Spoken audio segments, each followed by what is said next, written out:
大日前讲1932年就开幕，这个台南头一间百货公司庆祝再开幕10周年。今年以台南400喜事满载为主题，邀请台湾加日本总共30组的团体游行，讲要来展现跨文化的喜庆加创意，要让府城大游行变成上有台南味的流行庆典。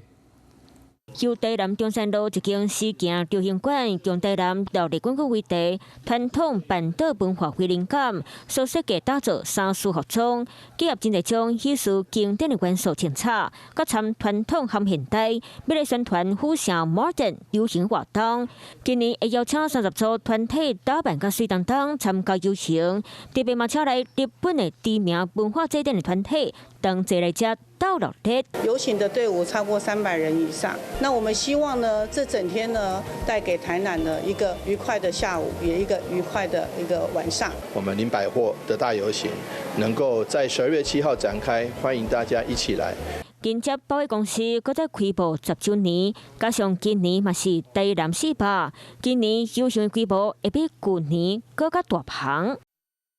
Hello， 我是林明瑞。想要抢先掌握最及时的新闻资讯吗？赶快订阅、按赞、开启小铃铛，锁定我们华视新闻的 YouTube 频道。